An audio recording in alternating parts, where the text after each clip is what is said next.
Hey guys, here's a Y block for you today. I wanted to give a video out there just to show Y blocks for it, right? Love it. Solid lifters, mushroom lifters, solid lifter engine, lots of fun. Today's example is going to be on a Mercury. So again, this is the big M for 57. Right on. So a little bit about the motor here. This is the Ford Y block. This was nearly the end of the road for the usage of it. It was still available as an option up to 1960, but 1957 was all the bells and whistles for a stock application.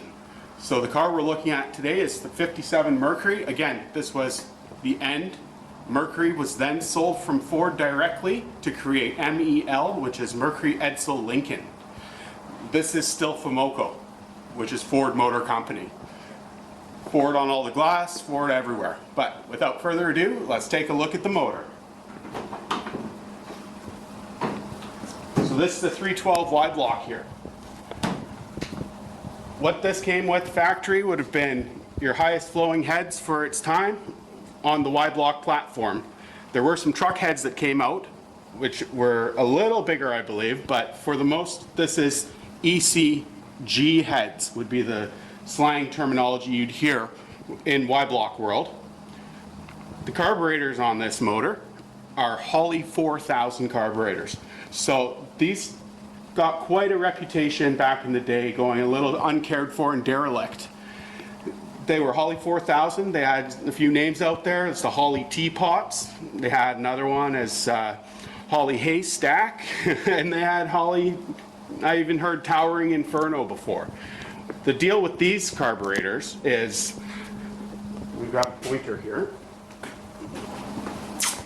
So, the deal with these carburetors is, instead of how the conventional Holley that you see these days, 4150s, have their fuel bowls on the back or sides of each carburetor, instead, on the Holley 4000s, your fuel bowls are up top here. Everything feeds gravity down into the carburetors, and over time those would leak, and obviously leaking, streaming down onto your exhaust manifolds, goes up in fire. So as far as the reputation goes, these I've rebuilt, and you know, I'm trying not to run ethanol fuels for breaking down any of the gasketing and O-rings in them, and they've been fine so far. I've had this set up on the car now for, I want to say, a good part of almost 10 years, but somewhere in there.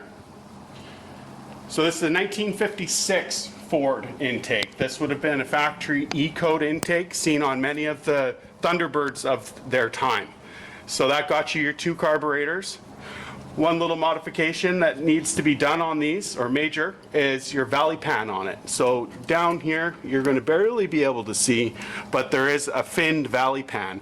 That's because on the bottom of this intake, there's quite the sized bump on it. So there's a very specific stamped metal one that came stock from Ford, which is hen's teeth to get.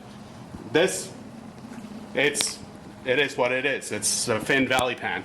So putting this intake on, what I did was I added these aluminum washers holding down the intake.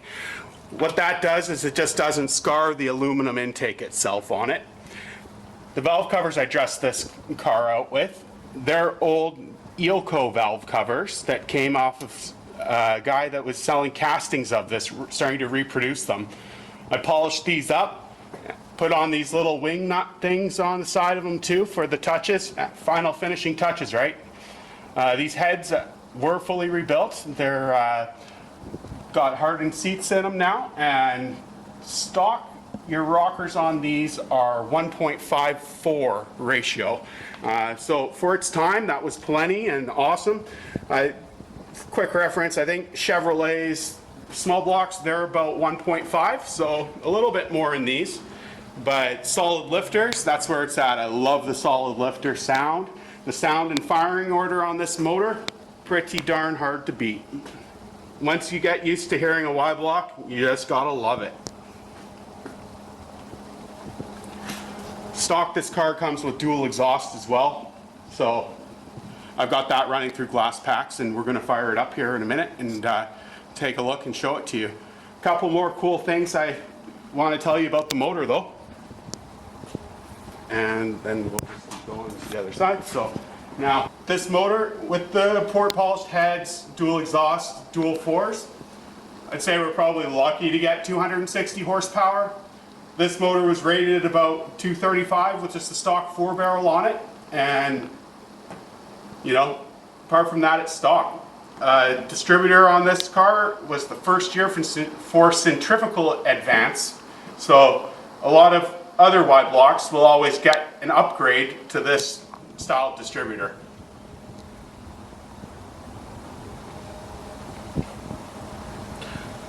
Yeah, I just love how deep the fins are on the valve covers here. And, you know, it's different. You don't get to see that. You see a lot of the Thunderbird castings for this, just not this way. So, especially with it being a Mercury, not a Ford, then, you know, we've got a couple of little different oddities on it. So, without further ado, let's try starting her and see what happens.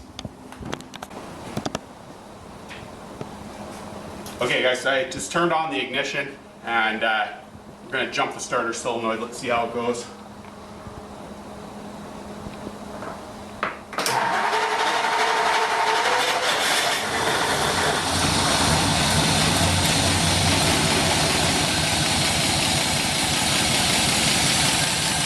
Then just get a pretty bad rep for sounding like a sewing machine. Valve lash on this motor is about 19,000 and it's there. Maybe one's a little loose, but it's sounding all right. Yeah, so we got the temperature gauge right here too. An extra one, that's an oldie. That's the 60s one there from Moon. And we're just gonna let this whole engine here warm up a bit, and then we're going to romp on it a little bit and hear what it sounds like. I'm a little skeptical that the dual fours are going to actually start working here, and it'll just be the 2 barrels on it. Vacuum secondaries on these carburetors. There's a bit of work involved with it. Syncing them up, I drilled holes in the back of the carburetor, vacuum advances, and that syncs them up so that vacuum is evenly applied to both carburetors. They come on simultaneously then like that.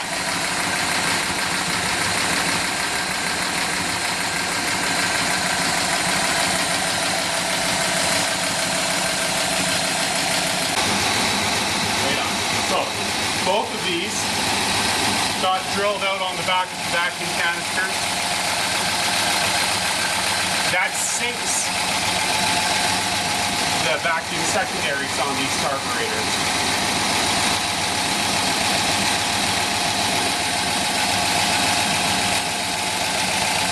Also, another thing to be noted on the Holly 4000 is that there are ports on the front of them that you can drill out and pull the plugs out on. That's creating a timed vacuum port, which is going to work for this centrifugal advance on the timing or the distributor. Where those are right in front here at the very bottom.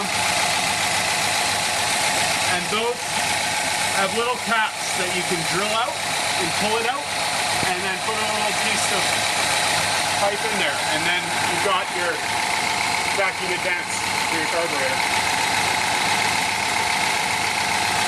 Alright, well, the gauge is telling us we're up at 110. That's not bad.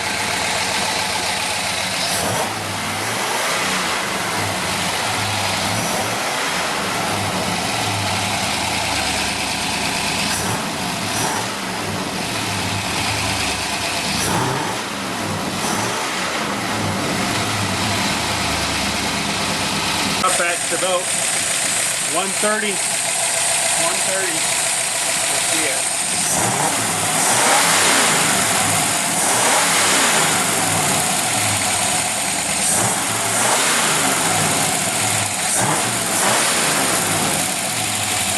Really want to try and get the carburetor sound for you guys.